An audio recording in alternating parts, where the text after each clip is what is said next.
Father Malcolm नाथो, उपमुख्याध्यापिका sister Jyotsna, पर्यवेक्षक Shri Nikale sir, सर्व शिक्षिका तसेच संगीताला साथ देणारे श्री अशोक गायकवाड सर आणि सर्व कर्मचारी वृंद, या नाटिकेमध्ये शाळेच्या शिक्षिका आणि विद्यार्थिनी या सर्व सहभागी होत आहेत। यामध्ये शिक्षकांची भूमिका असणार आहे ती कालच्या स्त्रियांची परिस्थिती आणि विद्यार्थिनी सादर करणार आहेत आजच्या कलियुगातील स्त्रियांची परिस्थिती।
शिक्षिका आणि विद्यार्थिनी सादर करीत आहे एक लघु नाटिका जागर नारी शक्तीचा।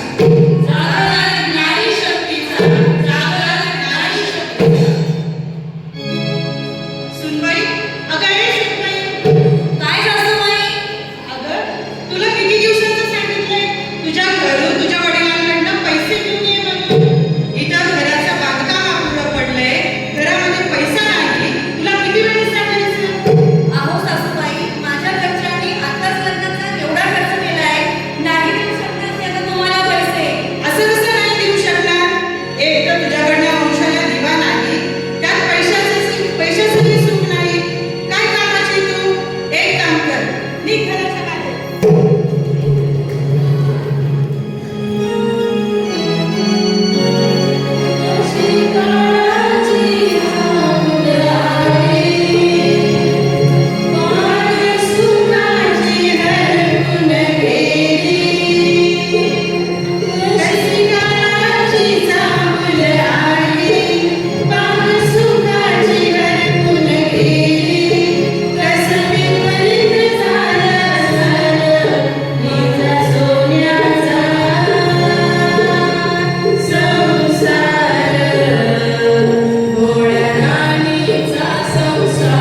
स्वयं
रूढी परंपरांमध्ये स्त्रिया गुंतलेल्या होत्या.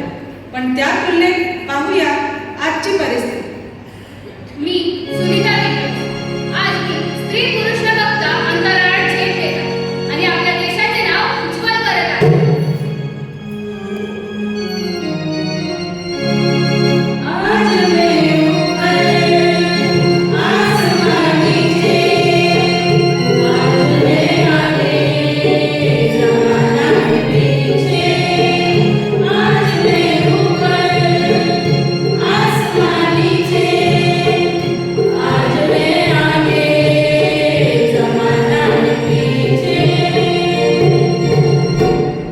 आजकालच्या स्त्रिया पुरुषांच्या गतीतही न डगमगता अनेक क्षेत्रात अनेक स्त्रिया यशस्वी झाल्या आहेत.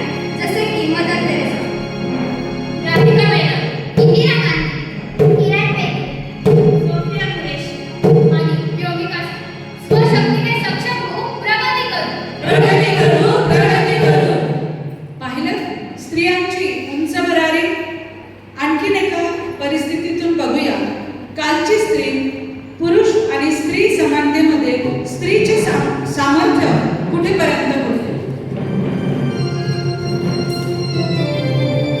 कधी होणार घर माझं स्वच्छ, कधी होणार घर माझं सुंदर, कधी होणार घर माझं स्वच्छ, कधी होणार घर माझं सुंदर.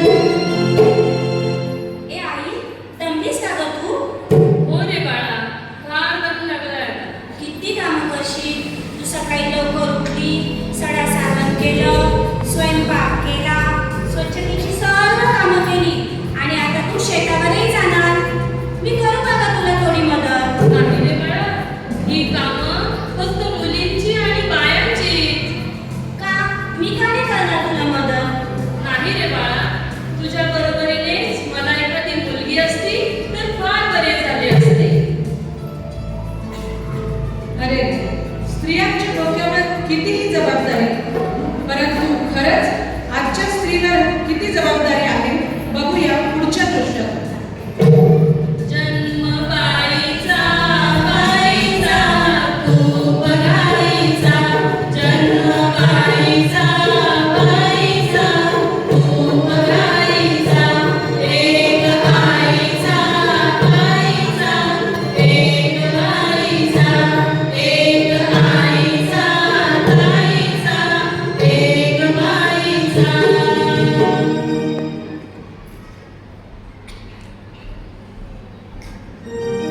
अगं, आलीस का ऑफिसहून? हो, दमली असशील ना? आज तुम्ही लवकर आलात का? हो हो. हे घे, मी तुझ्यासाठी चहा देखील बनवला. तुम्ही का बनवला? मी बनवला असता ना.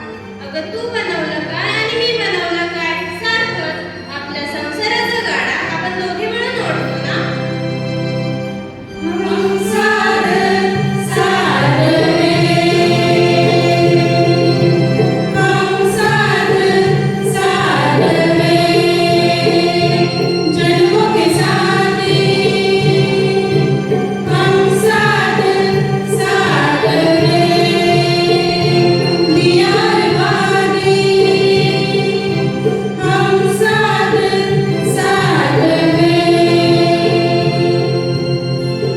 पाहिलं कालच्या परिस्थितीपेक्षा आजच्या परिस्थितीमध्ये स्त्रियांच्या अवस्थेमध्ये खरंच फारच चांगले बदल झालेले आहेत.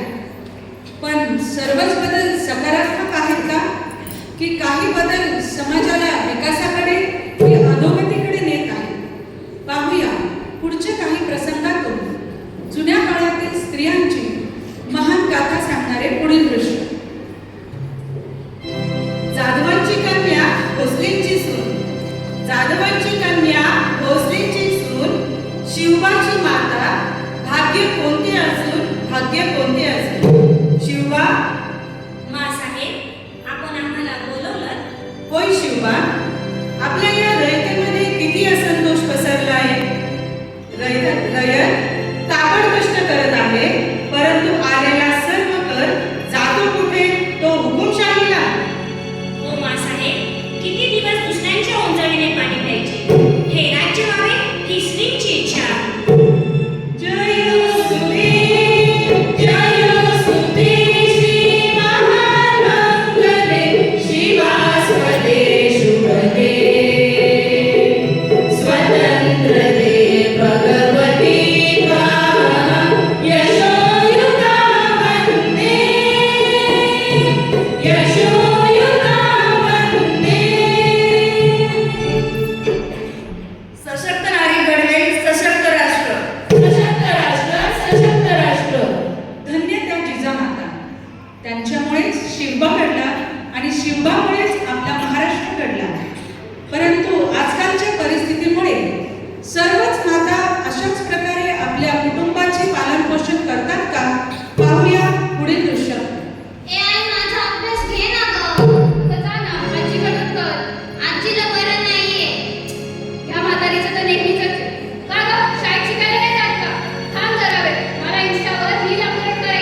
हेच धाडस दाखवणाऱ्या तरुणी आजच्या कालावधीमध्ये दिसतात का? पाहूया पुढील प्रसंगात. चल श्रेया कॉलेजला.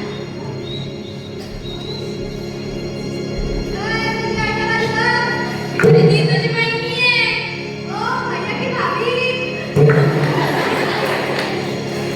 ए श्रेया, मला हा म्हणते की नाही?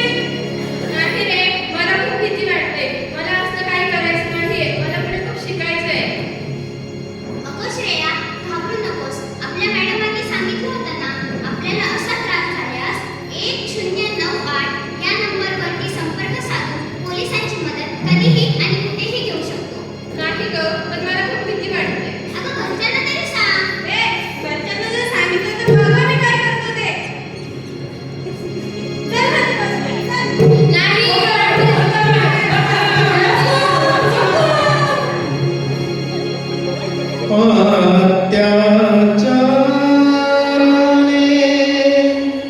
उभे जाळिले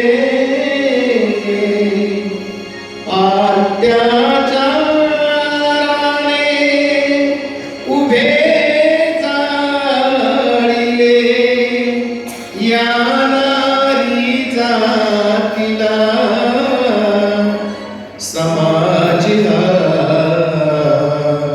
इथे असा भंगला समाज इथे असा भंगला समाज इथे असा भंगला. मुलींवर नको अत्याचार ही आहे विश्वासार्ह. इतिहासामध्ये धाडसाबरोबरच शिक्षणासाठी त्याग आणि त्रास सहन केलेल्या पाहूया एका महान स्त्रीची गाथा पुढील प्रसंगातून. मी आहे सावित्रीबाई फुले. मी चाले मुलींच्या शाळेत शिक्षण देण्यासाठी. ही सावित्रीबाई फुले आणि महात्मा फुले अगदी वेडे झाले. म्हणे पुण्यात शाळा काढताय मुलींसाठी. कुठं भेटशील हे फार. कितीही त्रास झाला तरी समाजाच्या हितासाठी मी शिक्षणाचे कार्य करणार आणि समाजाचा विकास करणार. हे शेणाचे गोळे.